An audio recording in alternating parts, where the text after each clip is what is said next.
The thing is, when it comes to fighting against someone or sparring against some people, like some people in my previous comments were like, "Whoa, you can't win in a sparring match. It's just sparring." Obviously, you can't. It's part of the video. It's just part of the video for you to actually watch it. You know what I'm saying? Because people are like, some people like really like to judge a lot. I mean, we do live in a society where a lot of people do judge, and you know, it's not about me. Like, I don't care if people judge on me because I really do not care. But anyways, I'm losing time and I'm getting sidetracked. Where were we? Never mind. I remembered. A teacher doesn't have to be a person. A teacher could be a lesson, a pain that you experience. That right there is your teacher.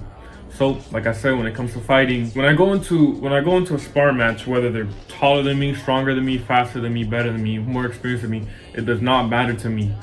I go in there, I go in there with the intention of getting my ass kicked. I know I'm gonna get my ass kicked. I know I'm gonna get absolutely slaughtered. I know I'm gonna get slaughtered.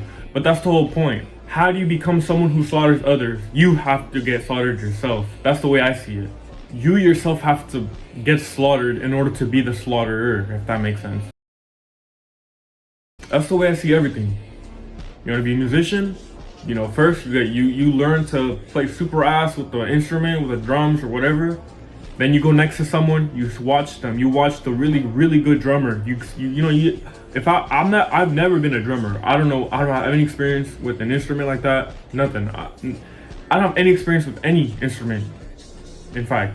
So for me, the best way I would want to learn is, obviously I want to learn the basics, right? I'll probably watch others, or I'll probably learn myself on YouTube or whatever. Obviously it's better to get real help, but my way to learn is based off of experience. So let's say, I'll give you an example. Ronaldo, when he first went into Manchester United, the football club, I was gonna say soccer. When he first went into Manchester United, obviously, you know, he was a good player. He was a good soccer player or a good football player. But the thing is, the people he had around him was straight dogs. They were straight beasts. They were like really good players. So how did he learn to get as good as he is now at almost 40 years old? That literally the definition of longevity. This guy learned from the best at a very young age. With that experience, with their experience, he literally stacked it on top of his. And he picked up quick and he learned quick, you know.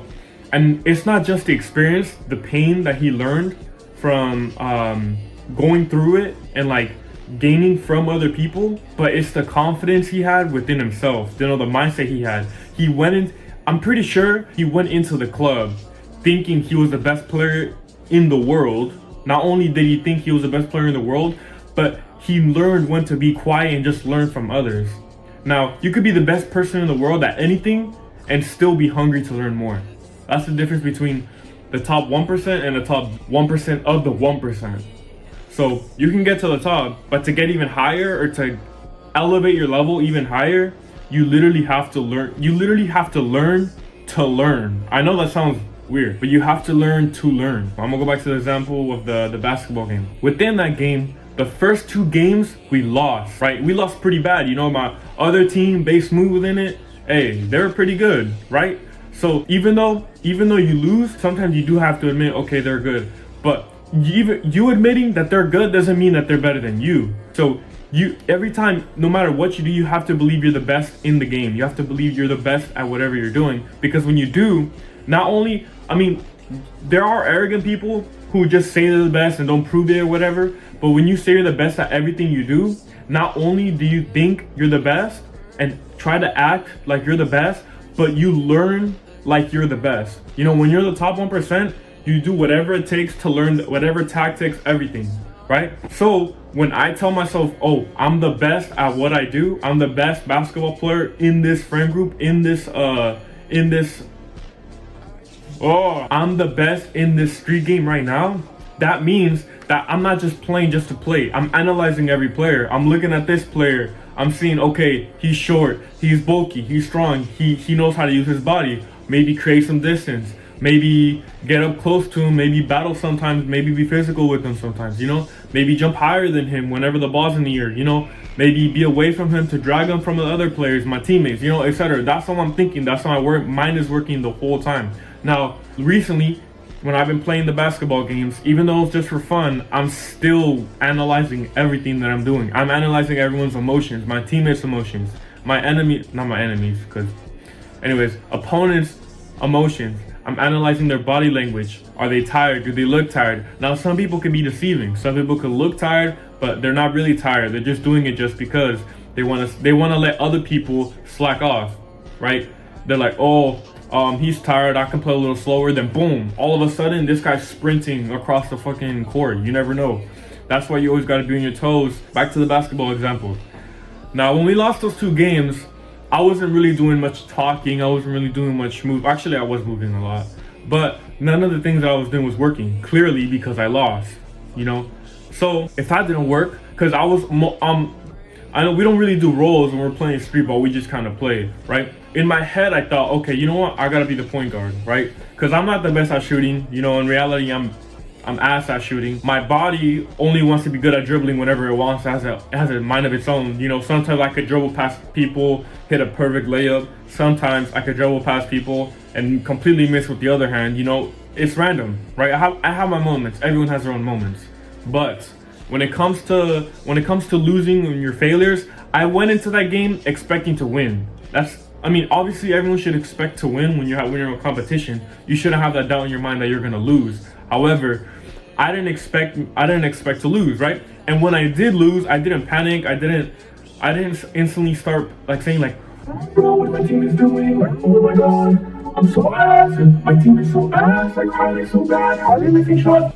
I did not think any of that. When I miss a shot, I blame it on myself. It's that simple. I missed my shot. When my teammates missed their shot, I didn't blame it on them. I blamed it on myself. I said, okay.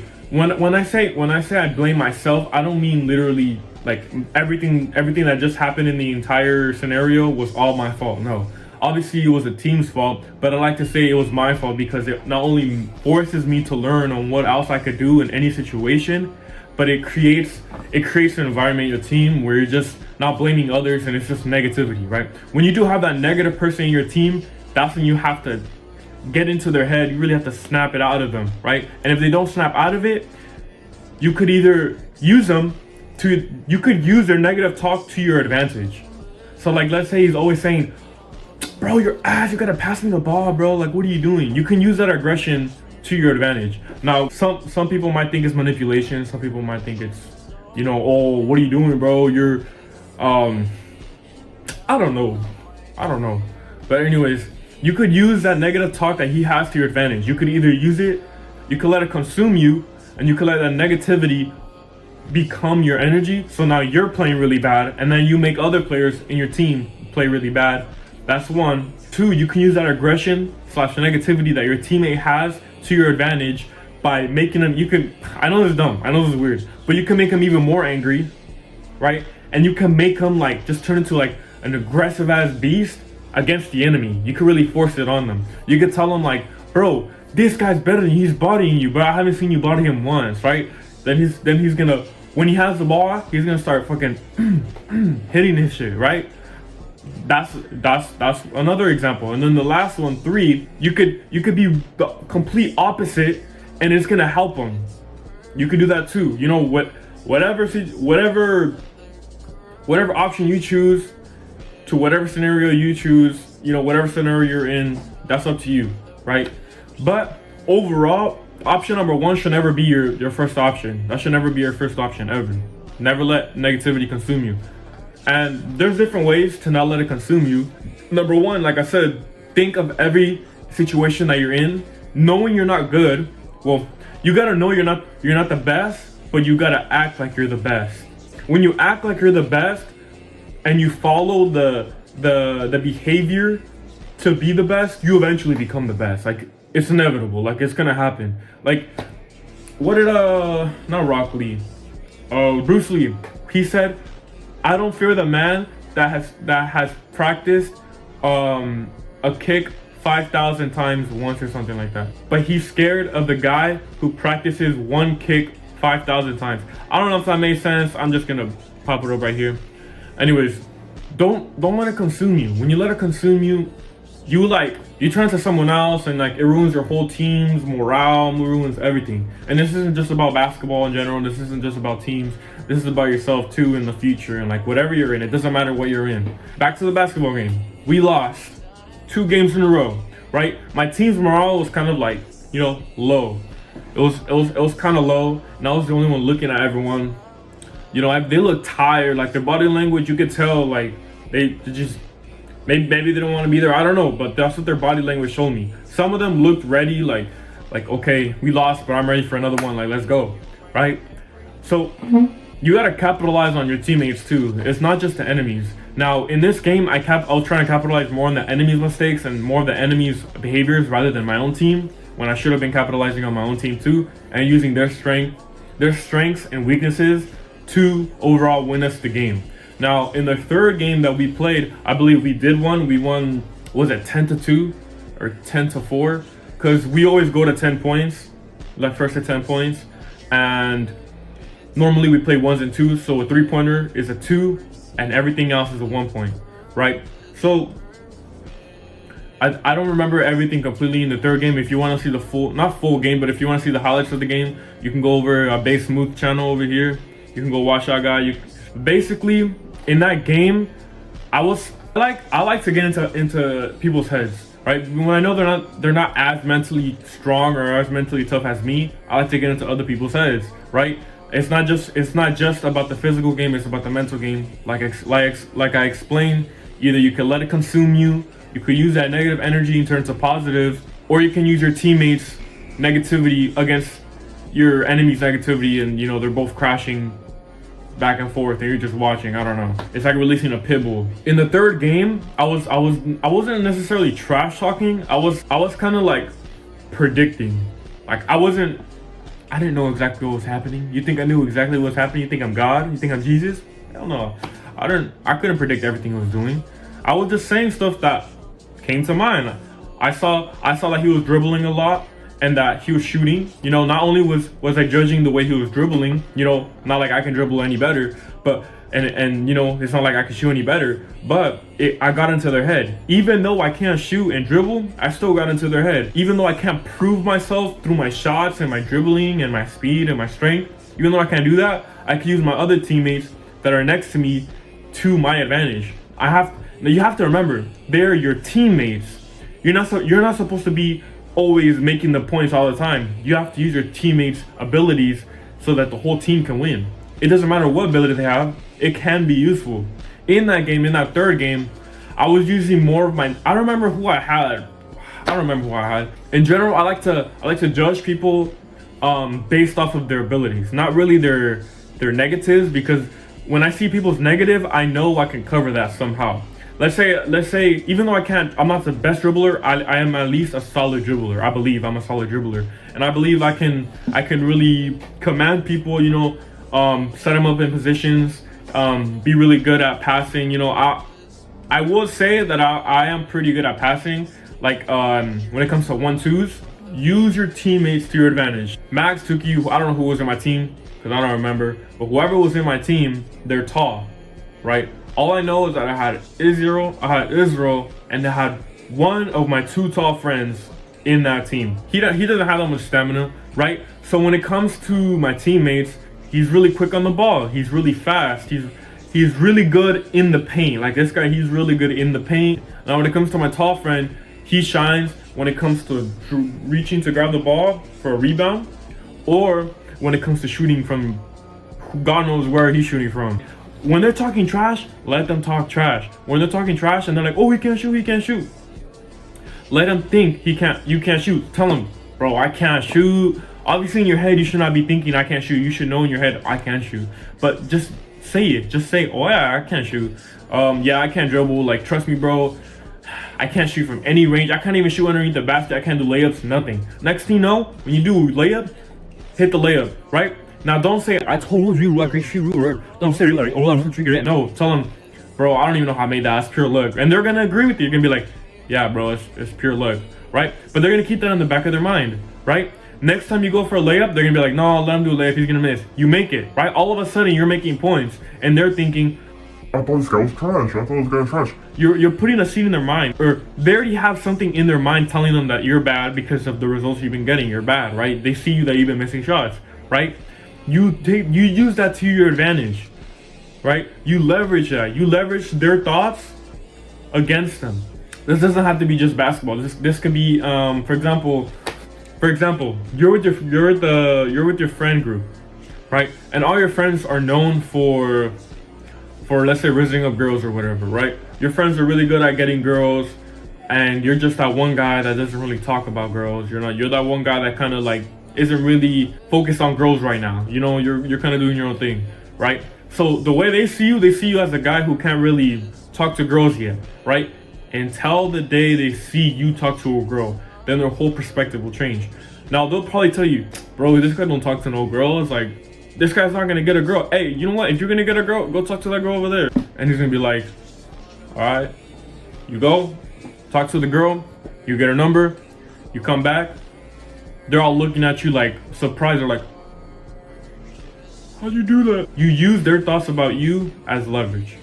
You use it against them. At the beginning, I know I said that, like, how I get into their head.